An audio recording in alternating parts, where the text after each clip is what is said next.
Today is Friday, December 17th. We'll explain a new warning about one of the COVID-19 vaccines and a decision by the FDA that could stir up the abortion debate even more. Also, 3 American heroes who got well-deserved recognition this week. Plus, why some schools canceled classes today, where Uber Eats is going driverless, and how a neighborhood walk is making a big difference in a lot of lives.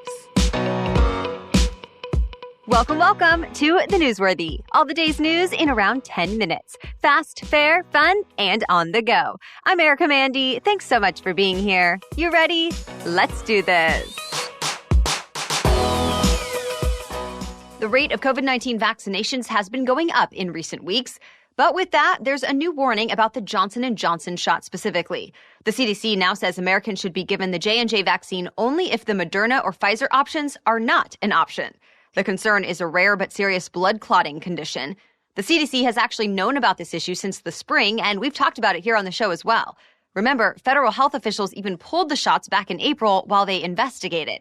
But less than 2 weeks later, they were given the all-clear when the FDA and CDC said the benefits from getting the shot outweighed the risk. Now, the advice is being changed again because officials say the blood clots have been happening more often. 54 people have gotten confirmed cases of this clotting problem, and 9 people have died from it. That's out of more than 29 million Americans who are vaccinated with J&J, so it is a very small percentage. Still, medical experts say the Pfizer and Moderna vaccines do not come with that risk, and they're more effective anyway. The J&J shots are still available, though, just in case someone really wants it or if they have a severe allergy to the ingredients in the other options. And Johnson & Johnson still stands by its shots.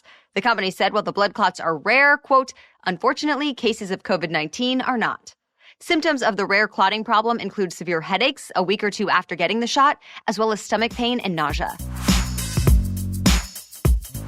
The FDA loosened the rules around pills taken to end early-stage pregnancies. This same medication is also sometimes used to treat women who have had miscarriages. Well, the FDA now says those pills can be prescribed through telehealth appointments and mailed to patients in states where they're allowed. Before now, the pills could only be given in person. The thing is, though, 19 states in the U.S. have laws that still do not allow the medication to be mailed. In Texas, for example, it's a felony. And those laws override the FDA decision. Women in those states could technically still get the pills mailed, but they'd have to travel to other states to pick them up. All of this is likely to add to the intense political debate over abortion. Abortion rights groups are happy about the change, saying the pills are safe, effective, and less expensive than a surgical abortion. But abortion opponents say they're worried less oversight will put patients more at risk. The FDA did leave some restrictions in place, though. The pills are still only allowed in the first 10 weeks of a pregnancy, and people do need to use certified doctors and pharmacies to get them. We have a welcome update to a story we first brought you a couple of months ago. The American missionaries who were taken hostage in Haiti have now all been released. Remember, the 16 Americans and 1 Canadian belonged to an Ohio-based group called Christian Aid Ministries. 4 of them are children. But on a mission trip in October, they were kidnapped by a Haitian gang that was demanding $1 million ransom per person. Now the missionary group says they're finally all free. It didn't say if anyone actually paid the ransom, but either way, locals found them yesterday and took them to a police station. They're now going through a medical check, and the U.S. State Department says they'll soon be reunited with their families. The U.S. is cracking down on China over alleged human rights abuses, surveillance, military work, and more. For starters, Congress overwhelmingly passed a bill that bans imports made by Uyghur Muslims in Chinese internment camps. China denies it has an issue with forced labor and says the camps are just job training centers needed to fight extremism. But now any business in China's Xinjiang region will have to prove their products are not made with forced labor to be able to sell them in the United States. This could have a big impact, too. The U.S. says cotton, gloves, tomato products, fishing gear, and more are all produced with the help of Chinese slave labor. Nike, Apple, and Coca-Cola are among major companies who lobbied against this bill, saying even though they strongly condemn forced labor, the measure will disrupt global supply chains. But members of both parties supported it. It now goes to President Biden, and he's expected to sign it.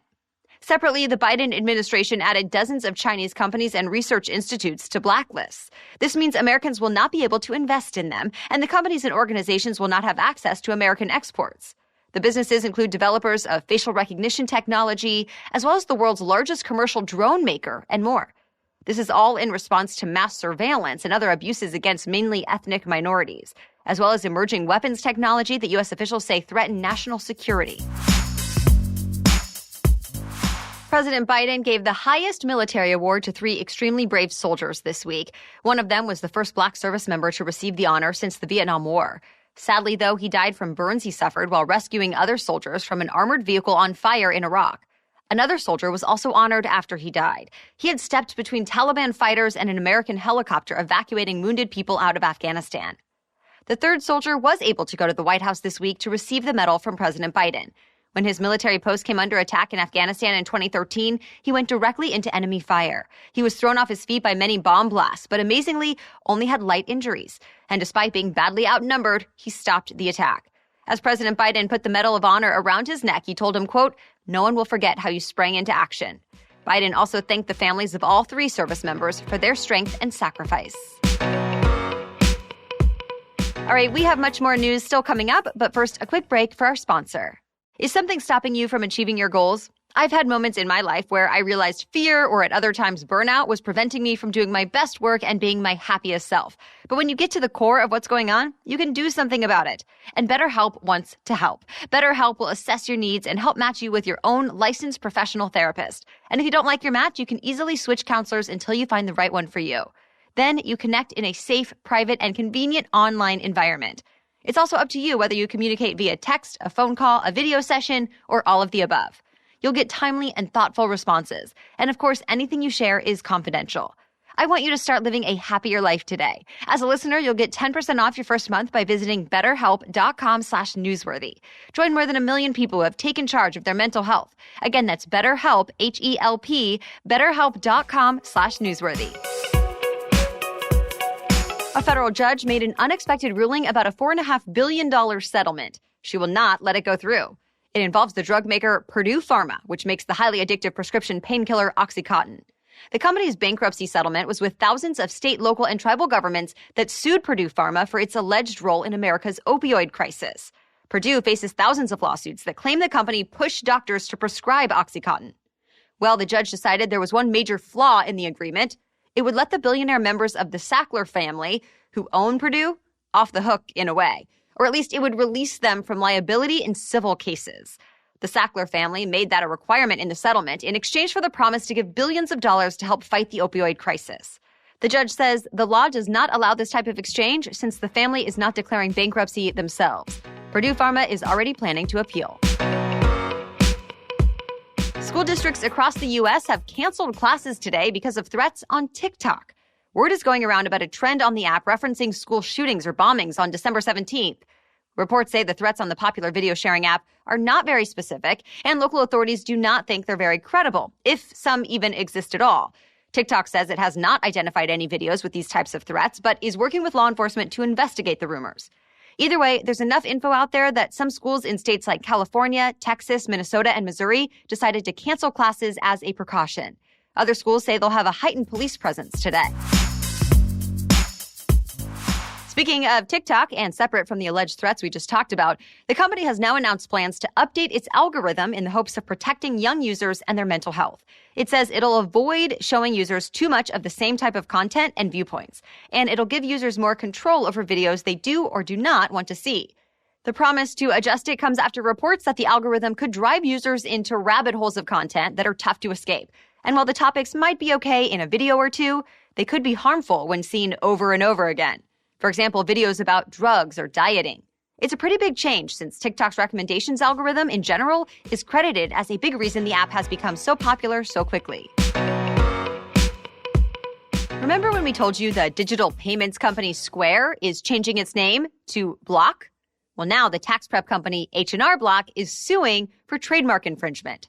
H&R Block argues the names are now too similar, so it could be confusing for customers, and that the new Block could try to capitalize on the trust and goodwill that H&R Block has built over decades, especially since the company that was formerly Square now owns Credit Karma Tax. So far, no comment from the new Block and its CEO Jack Dorsey, so stay tuned to see whether it's forced to change its name once again. Starting next year, Uber plans to start making food deliveries without a driver. The rideshare company announced a partnership with driverless technology company Motional.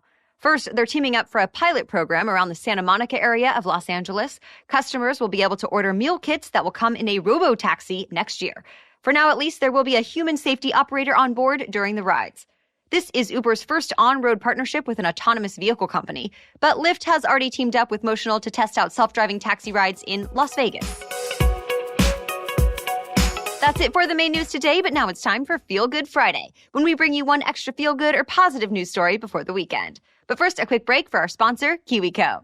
I'm always so excited to talk about KiwiCo because we love it in our family. It makes learning fun for kids and takes the pressure off the parents to figure out what to buy that's going to keep your child busy, happy, and challenged.